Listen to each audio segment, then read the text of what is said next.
So, you want to be a creator. You've got this dream of sharing your art, your passion, your unique thing with the whole world. And that is an amazing dream. It really is. But the reality, well, that can be a pretty brutal wake-up call. Because in this digital world we live in, just creating, it's not enough. And the data? The data shows just how brutal it can be. Let's start with a number that might, well, it might just keep you up at night. Look at this, 91%. According to Ahrefs, that's the percentage of all content online that gets zero traffic from Google. Let that sink in. Not a little bit of traffic. Zero. Zilch. That means for every 10 things people pour their hearts into, videos, articles, you name it, 9 of them are basically invisible. They're just out there in the void. This is the mountain that every single creator is trying to climb. In this slide, this is where the dream kind of crashes into a wall for so many of us, isn't it? We all get into this because of the dream column, that pure, simple joy of making something and sharing it. But to actually make it, to survive, we have to live in the reality column. Suddenly, we're not just artists, we're marketers, we're data analysts, we're algorithm whisperers, and we're our own administrative assistants. The art itself is just the starting line. And hey, this isn't just a hunch or a feeling we all have. It's a fact. An Art Finder survey found that almost half of all artists say that marketing and promoting themselves is the single hardest part of their job. It's a completely different skill set, a whole other beast. And you know what? It's absolutely non-negotiable. So if that's the reality, what's the playbook? Well, it starts with the biggest, most mysterious gatekeeper of them all. Okay, first up, we have to talk about the algorithm. It's this invisible force that basically decides who gets to see your work and who doesn't. You can't fight it, you can't ignore it, so you have to learn to understand it. You've got to learn to navigate it. Now, this can be a really tough pill to swallow. But what this means is that so much of our success isn't just about how talented we are or how great our art is. It's about how well we play the game of the platform's distribution system. Yeah, it feels unfair. I get it. But just acknowledging this is the very first step to taking back some of that control.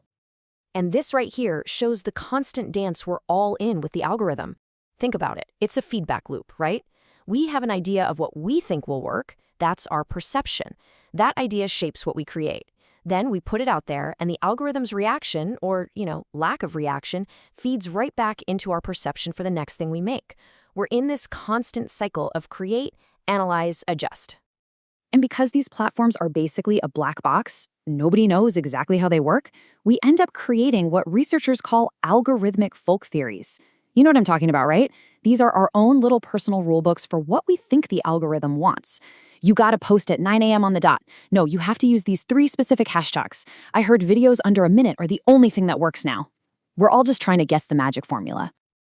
So all those little folk theories, they usually lead us down one of two paths. You either work with the algorithm or you work against it. Working with it is what you see on the left. It's chasing trends, using that song that's blowing up, or changing your video title because a certain keyword is hot. Working against it is a totally different strategy. It's making that passion project you believe in, even if it's not trendy.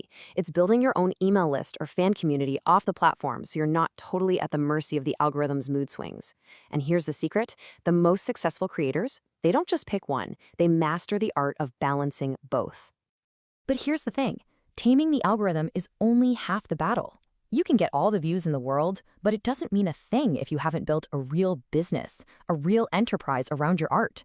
So it's time to stop thinking like just an artist and start thinking like a CEO. This right here, this might be the most important mindset shift you can make. You are not just making art. You are running a small business. Your art is the product, sure, but you are the founder, the marketer, the head of strategy, the whole shebang. Every single decision needs to be seen through that entrepreneurial lens. So what does being the CEO of your brand actually look like? Well, it's built on these 5 pillars. It has to start with authenticity, because people connect with the real you. Then you need visibility. You gotta get your work seen. Networking is about building real relationships, not just collecting followers. But honestly, the 2 that really separate the pros from the hobbyists are persistence, just not giving up, and the adaptability to change and evolve as the world changes around you. Every business needs a headquarters, and yours is no different. Think of it like this. Your social media profiles are like rented storefronts, but your website, that's the one piece of digital real estate you truly 100% own. And your email newsletter? That is your direct line to your biggest fans. It's a connection that no algorithm can ever mess with or take away from you. And if you're sitting there thinking, okay, but does this digital stuff actually lead to sales? Oh, you better believe it. The data is crystal clear. An Art Basel report found that a massive 78% of collectors use social media to discover new artists. Your digital hub isn't just for show, it is a primary engine of your business. Okay, so let's recap. You're now a part-time algorithm scientist and a full-time business CEO. Oh, and you still have to find time for your actual job, creating the thing in the first place. So how in the world is that even possible without burning out? Well, it all comes down to winning the inner game. It comes down to mastering your time. To do that, we can borrow this really powerful idea from Cal Newport's book, Deep Work. He says we need to split our work into two totally different buckets, deep work and shallow work. Deep work is that magical, focused, distraction-free zone where you do your best, most creative thinking. Shallow work, well, that's everything else. Answering emails, posting on social, all those little admin tasks. The mistake nearly all of us make is letting that shallow work completely take over our day, leaving no room for the deep work that actually matters. The secret weapon to protect that deep work time is a technique called time blocking. It's simple, but it's a game changer. You literally schedule appointments with yourself on your calendar. 9 to 11 a.m., write script. 2 to 2:30 p.m., answer DMs. It tells your brain exactly what to focus on and when, and it saves you from the chaos of a never-ending to-do list. Now, to make your time blocking even more powerful, try grouping your tasks by the kind of mental energy they need. According to creator Matt Giaro, you shouldn't be jumping from brainstorming to writing to editing all in one go. Instead, you block out time for just the preparation stuff. Then you have a totally separate block for just production. This is called batching, and it helps you stay in that flow state and makes you way more efficient. All right, the algorithm, the business, the time. We have covered a lot of ground. So let's put it all together. What does the final playbook actually look like? How do all these different pieces fit together into one cohesive strategy? When you lay it all out, it becomes incredibly clear. The modern creator has to be a master of three different roles. You have to put on the lab coat of the scientist, always running experiments to understand the algorithm. You have to wear the suit of the entrepreneur, building a real business. And maybe most importantly, you have to be the master of yourself, managing your own focus, your energy, and your time. And that, right there, is the secret. It's not really about being the best artist or the slickest marketer or the most productive person on the planet. Real sustainable success comes from balancing all three of these roles, from knowing exactly which hat you need to put on and when. So the final question isn't for me, it's for you, the scientist, the entrepreneur, the master. You're an artist, of course, but you're also these three things. Where are you strongest right now? And more importantly, which role will you master next? Because answering that question for yourself is the first step to building a creative career that doesn't just survive, but one that truly, truly thrives. Welcome to the Deep Dive. We take that pile of articles and research you've gathered, and, well, we give you the shortcut to really understanding it all. Today, we're diving into the often pretty chaotic world of content creators and entrepreneurs.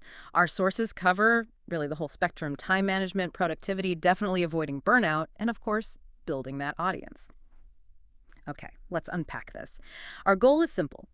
Pull out the key insights to help you get control of your time, dodge burnout, and build a creative business that's actually sustainable and, fulfilling. Practical stuff you can use. What's fascinating here is just how common that feeling of pressure is. The creator economy is absolutely booming. More people jumping onto YouTube, TikTok, everywhere. Yeah. But that comes with this intense pressure. You got to constantly create, make it perfect, keep feeding the beast. Platforms love consistency, which helps visibility, sure, but it also feels like you can never take a real break. That always-on feeling, that's a fast track to exhaustion and burnout for so many. Yeah, I definitely recognize that feeling. It's relentless. And that's what we want to tackle today. But for creators, where inspiration can strike any time, how do you bring in structure without, killing the creativity? Where do you even start trying to get a grip on your time? It's a real balancing act, isn't it? But our sources are pretty clear on this. Creativity needs structure. Structure isn't the enemy. It's actually its best friend. It's about setting up your environment so that creative energy can really thrive, not just, survive the day-to-day chaos. Okay, so what's a really foundational technique? Something simple but high impact? Let's kick off with time blocking. Sounds simple, maybe, but for creators, its real power is in protecting your creative flow. That focus time is so fragile.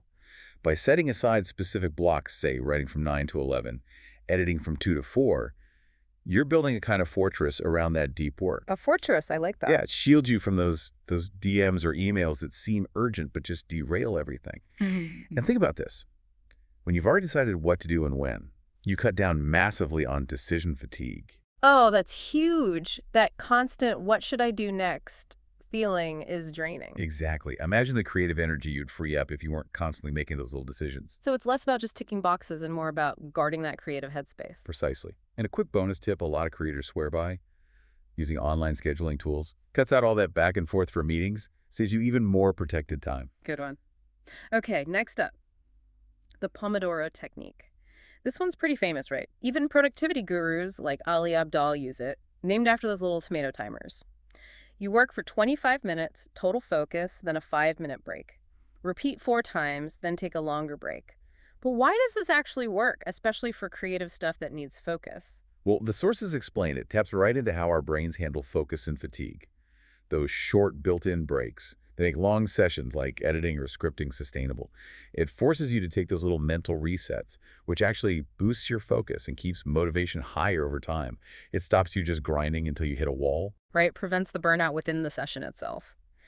I've definitely tried juggling, like editing a video, checking social media, answering emails all at once. My brain just felt scrambled. Is that the multitasking trap our sources talk about with task batching? Absolutely, that's exactly it. Our brains aren't wired for true multitasking. The sources really hammer this home context switching. It's just incredibly inefficient. So task batching is the answer. You group similar tasks, do them all together in dedicated blocks. Like a theme day. Yeah, exactly. Maybe Monday is all video recording. Tuesday is editing. Wednesday is writing captions, planning content. Thursday is design, thumbnails. Friday is engaging with your audience, team stuff. Saturday could be strategy, finding inspiration. And Sunday, rest, maybe late admin. Okay, that makes a lot of sense. Sticking to one type of task means you get into a flow state faster, right? You got it. Your brain stays in that gear. You move through things quicker, smoother, less mental friction. Okay, but what about when you just have a mountain of different kinds of tasks? Prioritizing feels impossible sometimes. That's where the Eisenhower matrix fits in. Yes, the Eisenhower matrix. Super simple, just need pen and paper or a basic app. You draw 4 boxes, top left, urgent and important. These are your do-it-now tasks, like that client video due today. Top right, important but not urgent. These you schedule, like outlining your next big YouTube series. Okay. Bottom left, urgent but not important. These are often things you can delegate, like answering a flood of quick emails that aren't really moving the needle. And bottom right, neither urgent nor important. These you just delete or ignore, like obsessing over follower counts late at night. Been there. So the trip is actually using it visually. That's the pro tip from the sources. Use a printout, or maybe the tool like Notion or Trello. Having that visual grid forces you to actually stop, take a breath, and consciously decide what matters before you just react to whatever pops All up. right, it breaks the reactive cycle. And the last time management technique, the one thing rule. Ah, yes, the one thing rule. For those days, maybe it's always Tuesdays for you, where you feel busy all day but achieve nothing significant. Definitely know those days. This rule cuts through that. Pick one really high-impact task for the day. Make it your main mission. Ask yourself, if I only get one thing done today, what will actually move things forward? Maybe it's scripting that crucial lead magnet video, or pitching that dream collaboration, or maybe it's just finally organizing your chaotic camera roll so you can actually find things. So it anchors your day. Exactly. It prevents all those notifications and seemingly urgent little tasks from constantly pulling you away from the work that truly matters for your goals. Creates real clarity. Okay, these techniques are great for managing the doing, but let's talk about the bigger picture. Burnout. The stats are pretty concerning. We saw that study from Poland, work-life balance challenges of young startup entrepreneurs, showing most work way over 40 hours, feel stressed, can't disconnect. So moving beyond just tasks, what broader strategies do our sources suggest for building creativity that lasts and really tackling this burnout issue head on? Yeah, that study really underlines that this goes way beyond task management. It's about protecting your overall well-being. And this is where a concept like work-life blend from Mike Viking's work offers a really interesting shift in perspective. Work-life blend, how's that different from balance? Well, Traditional balance often implies work is bad and life is good, and you need to keep them separate and equal. The blend idea acknowledges that for many creators and entrepreneurs, work is a huge, often enjoyable part of life. It's not the enemy. So it's less about rigid separation and more about integrating them in a healthy way. I get that. Sometimes a strict break feels forced if you're suddenly inspired. But doesn't that flexibility risk, deadlines slipping if you're blending too much? It's not about ditching structure altogether. It's about conscious flexibility. The blend idea supports things like seasonal work. Maybe you have an intense launch month like November where you really lean in, but then you consciously plan for and embrace a much slower, restorative December. It's about rhythm. That Polish study mentioned emotional ambivalence. Entrepreneurs feel purpose, they like the flexibility, but they're still stressed. Right. This connects to research on harmonious passion versus obsessive passion. Harmonious passion is where your work integrates well with the rest of your life. It fuels well-being. Obsessive passion consumes you and often leads straight to burnout. The blend aims for that harmonious state. Okay, aiming for passion that sustains, not consumes. Makes sense. So beyond that mindset shift, what practical self-care strategies are crucial for preventing burnout, especially with all the uncertainty creators face? It really starts with setting realistic goals, not aiming for the moon every single day, and, crucially, taking real breaks from social media, from the content creation grind itself. Step away. Beyond that, it's about mindfulness exercise, meditation, whatever works for you to relax and decompress. It's also about accepting mistakes aren't the end of the world and focusing on creating content that feels genuinely you, not just chasing trends or perfection. And a huge one, build community. Connect with other creators, join groups, collaborate. Fighting that feeling of isolation is so important for mental health in this space. That isolation is definitely a big factor for solo creators, and as things grow, the task list just seems endless. Is delegation really the powerful tool it's made out to be, or is it just, more work to manage someone else? Oh, it's a game changer, absolutely. Especially for small business owners, creators wearing all the hats. Delegation forces that critical question: am I spending my time on the right things? The core idea is simple. Focus on what you do best, your unique strengths, and let others handle the rest. Okay, but letting go is hard for creators, right? It's their baby. It is. That's often the biggest hurdle. The advice is to start small. Delegate something time-consuming, but maybe lower stakes, like scheduling social media posts. Get comfortable with it. The goal is to hone your strengths and delegate your weaknesses. If strategy is your jam, but social media management drains you, find someone for that. Where do you find these people? Could be in-house if you have a team. Some HR tools even help identify hidden skills. Or outsource. Virtual assistants are great for routine tasks or specific projects. Test them out with small gigs first. But here's the key: clear instructions. Don't just say manage the email list. Specify frequency, tone, goals. Be detailed.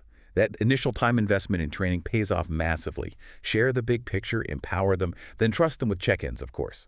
And finally, use a system. Trello, Asana, whatever works for you, to assign tasks, track progress, keep things organized. So delegation isn't just offloading work, it's actively building support, which that Polish study said was vital for beating burnout. It frees up your energy. All right, we've tackled time and well-being. Let's switch gears to building a business that actually thrives. How do creators build lasting influence and, make a living? So what does this all mean for building a sustainable creator business today? Well, the landscape is definitely shifting. Our sources, especially insights from Dan Coe, point to a major change in audience building in 2025. He basically says social media followers don't matter anymore, mostly. Why? Because algorithms are moving towards an interest graph. An interest graph, what does that mean practically? It means platforms are prioritizing showing content based on the topics you actively engage with, not just the specific people you follow. What you watch, what you click on, that signals your interests. So small accounts can actually grow fast now if their content hits the right interest pockets. But the content often needs to stay relatively shallow on short-form platforms to meet people where they are initially. That's a big shift from just chasing follower counts. How do creators adapt to this? It boils down to understanding the different roles of content formats. Short form, TikTok, Reels, Shorts, even posts on X or LinkedIn. That's your top of funnel. Yeah. Great for grabbing attention, generating traffic, maybe going viral. Attracts a broad, sometimes shallow audience.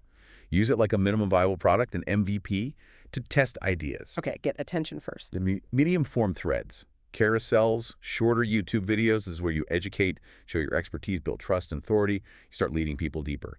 And finally, Long-form newsletters, long videos, podcasts. This is where you build your core community, your 1,000 true fans, deep trust, real authority, long-term connection. This is how you keep the audience you attract. So short form attracts, long form keeps. Exactly. There's a great quote. If you don't write short, you don't build your audience. If you don't write long, you don't keep your audience. Mm. And the key piece connecting it all, the newsletters becoming the new status symbol, the real measure of your audience. Why? Because nobody can take your email list away. It's your direct connection. OneForce mentioned Ryan Dice, who built a list that basically saved his business overnight because he had that direct line. Wow, the email list as the ultimate asset. So Dan Co. has practical steps for this. Yeah, 6 steps. First, test ideas on social media, short form. Second, use an idea catalyst, maybe paid promotion, maybe engaging with peers to build a tribe, maybe swapping value for shares, get your ideas seen. Third, turn your best tested ideas into medium-long form, like threads or newsletters. He suggested the BPAS framework for this. BPAS, how does that work? It stands for Big Idea, Problem, Amplify, Solution. You hook them with a strong main point, big idea. Identify a pain point they have. Problem. Show them why it matters, the consequences, amplify.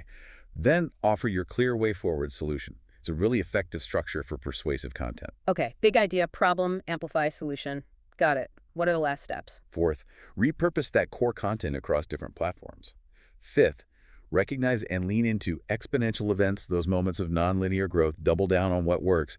And sixth, the big one, drive everyone back to your newsletter. That's the hub. Makes sense. Build the audience, then own the connection. Now, beyond just getting seen, how do creators actually make money sustainably? The monetization strategies seem broader now. Way broader. Creators are much less reliant on just platform ad revenue now. More options mean more stability, and the potential is huge. We saw examples like Matt Upham pulling in over $10 a month, mostly from brand deals, Charlie Prangley earning $14K a year part-time from various streams, Humphrey Yang making $274K just from YouTube ad revenue. It's serious income. What are the mainstreams? The sources lay out about 8 popular ones.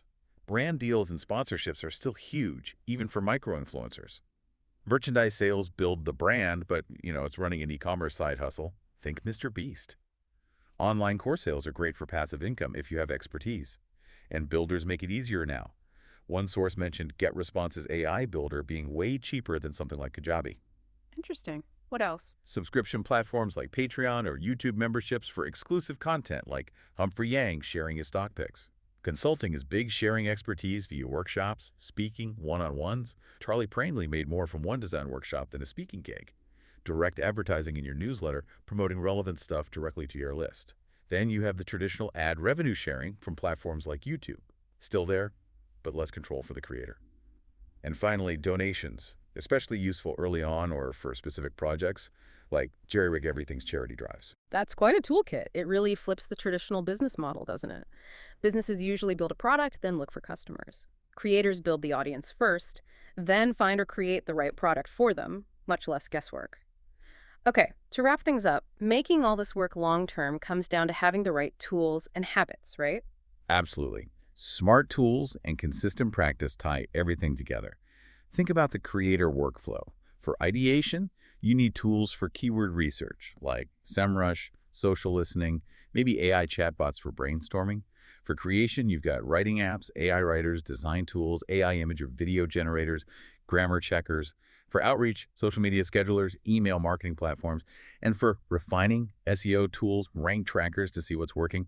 And don't forget automation. Tools like Zapier can connect all these different apps and save you tons of time. Right, automating the busy work. We also heard about some really insightful personal strategies from Daria, a graphic designer and creator. What was her approach to scheduling? Her big thing is flexibility with free time. She only puts fixed appointments and specific work blocks in her calendar. The rest is open. Why? To avoid that feeling of ruining your whole schedule if one thing shifts, she says, not over-controlling every single aspect of your life makes life easier. If you're not hungry at noon, don't force lunch then. That sounds liberating, actually. Less rigid. It reduces stress massively, she finds. She's also a fan of Cal Newport's slow productivity. Basically, do less. Limit yourself to maybe 2-3 truly important tasks each day. It sounds counterintuitive, but she says it stops procrastination on the big stuff and leads to higher quality work plus more personal time. Doing less to achieve more. I like it. Exactly. And she adapts deep work too. Accommodate deep work to personal needs. Maybe 4 hours of intense focus is too much. Try 2 hours. Maybe need a longer break for exercise or errands. Take it. Her motto is like health is wealth. Health is the top priority. You have to work with your body and life, not against them. That's so important. What else does she use? She uses a year-at-a-glance calendar, like an Excel sheet, inspired by Ali Abdaal. It helps her plan content seasonally and see big life events or deadlines way in advance, reduces uncertainty. She also tracks her daily mood and productivity using a year in Pixels Grid in GoodNotes. Color-coded. It helps her see patterns like how often she gets migraines and motivates her to aim for more good days, those red and pink days, she calls them. Wow, that's detailed self-awareness. And her number one tip? Sleep schedule. She calls it the most influential thing for productivity. Yeah. Sleep is when your brain processes everything. It impacts memory, health, focus. She aims for 11 p.m. to 7 a.m. consistently. Her point is, no fancy tool replaces good sleep. It's foundational. All these strategies work together.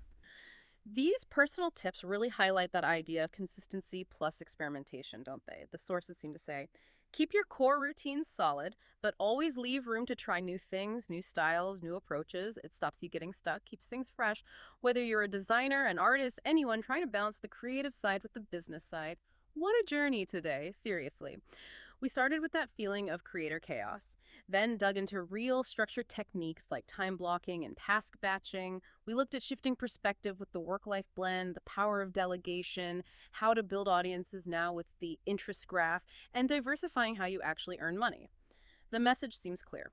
Yeah, it's normal to feel overwhelmed, but you can take control. Start small, try what resonates, and be kind to yourself as you figure it out. And if we connect this to the bigger picture, pulling back for a second, while all these individual strategies are crucial, that Polish study really hit on the need for systemic support.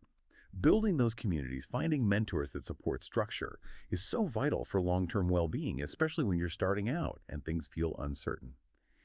It helps prevent burnout at a deeper level. This raises an important question. If the real goal isn't just making money, if it's about being genuinely fulfilled by what you do, getting paid to be yourself, as one source put it, then how might embracing all these strategies, from time blocking to self-care to audience building, not just optimize your output, but actually transform your entire experience of being a creator? How might it change how it feels day to day?